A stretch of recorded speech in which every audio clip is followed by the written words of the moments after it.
The ecosystem in Wuthering Wave is really interesting. For one, it acts as your summon, aiding you in battle. From simple summon that will do damage, summon that will heal you, or even summon that straight up allow you to transform into them. But at the exact same time, these echo actually act as gear. They give your character stat, and if you're coming from Genshin Impact, these are your artifact. And yes, the RNG is there. So because of that, we're going to be breaking this video into two parts, starting off with how does the summon work, and then of course how does the gearing work. Boss echo summon are really good. They do really big damage, and they also give you a additional damage bonus boost after that. But the main problem is that they are really long in terms of their animation and are therefore really unsafe to use. Therefore, some people prefer echo that come out a lot quicker, like the shroom, where you just have to drop it and just do damage. This option is a lot safer since not only it is quicker to come out, it also doesn't prevent you from dodging. So some people would opt for this if they're trying to do something like solo boss run, no-hit boss run.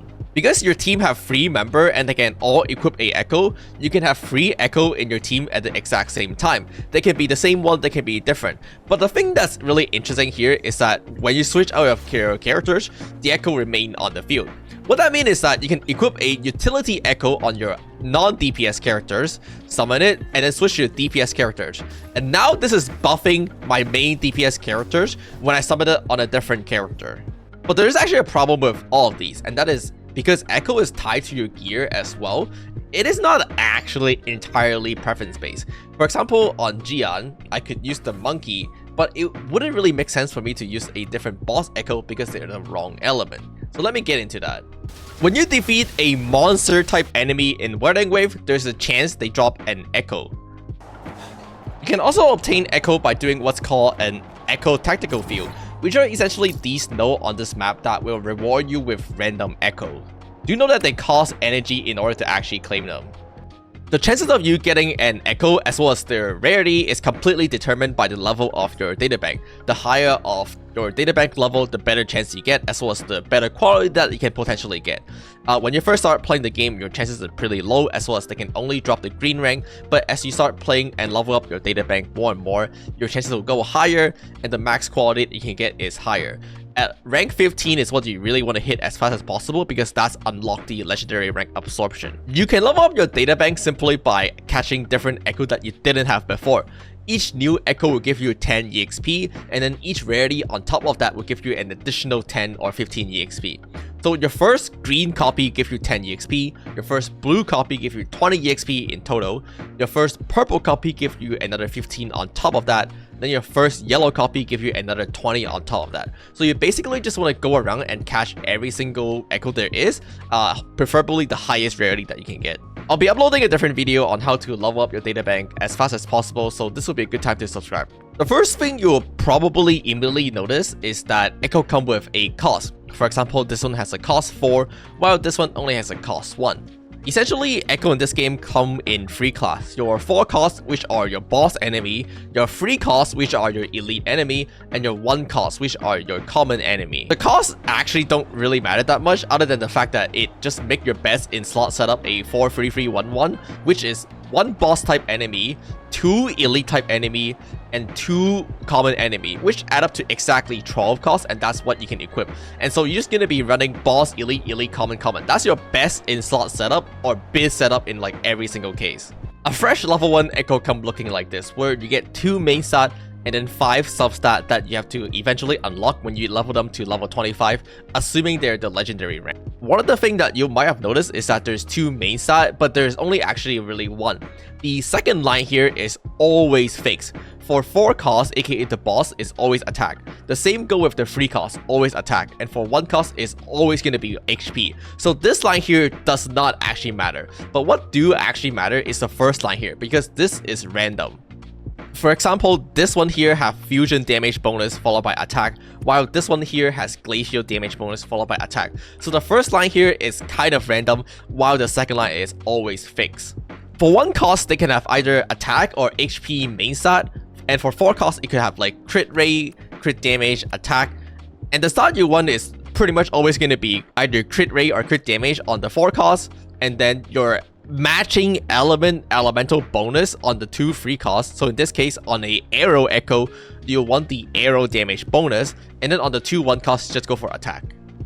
Something else you will notice is if you scroll all the way down, this set bonus here.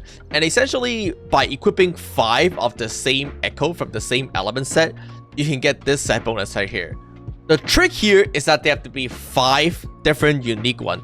Equipping the same one twice will give you the stats on the echo, but will not give you the set bonus. So you have to equip 5 different unique ones from the same set. And that could be really annoying. Now here comes the fun part, upgrading it and rolling the substat. Now I would only upgrade any echo in this game if they have the right main stat. So for the 4 cost, it could be crit rate or crit damage. For the 1 cost, it has to be attack. For the 3 cost, for the most part, you really want the right elemental damage bonus. So again, for an arrow echo, you want the arrow damage bonus. But you could saddle with an attack in the early game for now. And once you have found the right one that you want to level, you can start unlocking the substat. And if you're coming from Genshin Impact, you know this is the fun part. Basically, every single echo can have 5 additional stats that you can only see once you have leveled them. In order to level up an echo, you're gonna want to go ahead and use these EXP material you get from the dungeon, but you can also use any other echo that you have leveled it already. But do know that you do lose some EXP here in the progress, so it doesn't completely carry over 1-to-1. You hit upgrade, and then this gives your tuner slot. So you can see that these 3 are now ready to be tuned because I have broke through level 15. And now I can use the tuner material to see what substat they have. The tuner material, once again, come from the exact same dungeon. So if you ever have spare energy in this game, this is the first thing I'll prioritize farming. It's always going to be this. So many of these material. Depending on the character, the stat that you're gonna want are gonna be different, but the general stat that you want on pretty much every character is gonna be like crit rate %, crit damage %, as well as attack %. Do know that this is not always the case and there are certain exceptions. For example, Yunwu is actually a character that scales off with defense on his skill and his ult.